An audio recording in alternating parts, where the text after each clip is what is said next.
I was always the perfect child. The eldest of three siblings and my parents' absolute pride and joy. I was the overachiever, the straight A student, and the girl who decided to move across the country to go to university. On the outside looking in, everything in my life was perfect. And yet, I found myself miserably unhappy.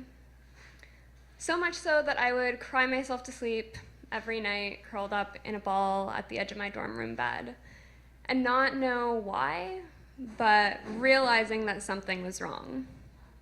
And so as reluctant as I was to give somebody the opportunity to tell me that I was in fact imperfect, I booked an appointment and I went to see the doctor. She told me I had depression, put me on medication, and I was out the door. People that I've told this story to have often told me that receiving a diagnosis has been this relief, like some big weight lifted off of their shoulders, but for me it was the exact opposite. And the only good thing that I could find in that scenario was that I was the only one who knew.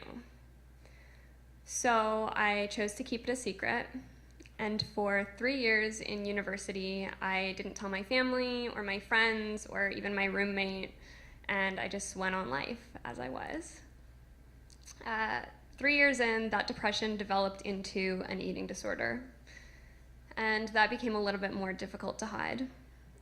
But I still tried. I tried to fake it. I remember going to the weekly weigh-ins at the clinic, and I would stuff my bra with coins and slip my cell phone in between my jeans and my skin, hoping that the nurses wouldn't notice, but so that I would be a few ounces heavier and this entire nightmare could come to an end. Fast forward to graduation, and what is supposed to be one of the happiest and most exciting times of my life also turns out to be the scariest, because my parents are flying across the country to visit and celebrate, and I need to tell them about what I've been going through. And so when the doctors found out they were coming, they asked for me to set a meeting with them and my parents, and it was the worst idea in my mind, and all of these things were running through my head of why it would go wrong. But I knew that I needed to talk about it, and I knew that I needed to get help. So I remember my parents rented this van, and when they got into the city, they came to pick me up for graduation. My dad was in the driver's seat, and my mom was in the passenger seat beside him. My younger sister was in the middle, and my little brother was in the back. And I sat in, and before they could even pull out of the parking lot, I had to get it off of my chest, and I said, I have good news and I have bad news. And the good news is that I'm on medication, and I'm seeing a therapist, and I'm seeing a nutritionist, and I'm going to group counseling, and I'm getting better. And the bad news is that I have an eating disorder. And it was basically silence like this for what seemed like an eternity. I couldn't see the reactions on their faces because they were both facing forward, but I can only imagine what was going through their heads. And finally, I hear my parents say, okay. And while you're in town, the doctors want to meet with you. And they said, okay. And then we pulled out of the parking lot and drove off to graduation, and my name was called, and I walked across the stage, and everything was perfect, and everything was fine.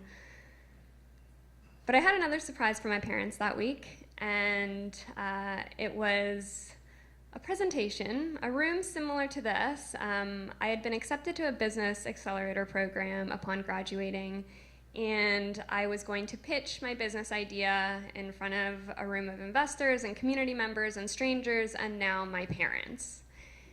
And as scared and nervous as I was to be, sharing this idea with 50 people in a room, the only two people that I really cared about was them.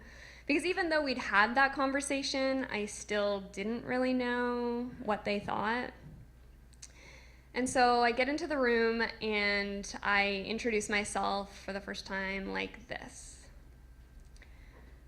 Hello everyone, my name is Kayley Reed and I am recovering from an eating disorder.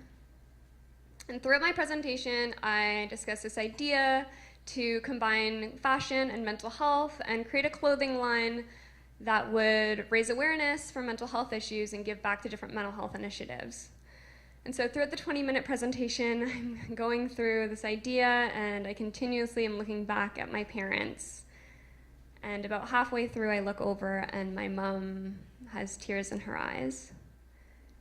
And in that moment, I realized that everything was going to be okay. Thank you.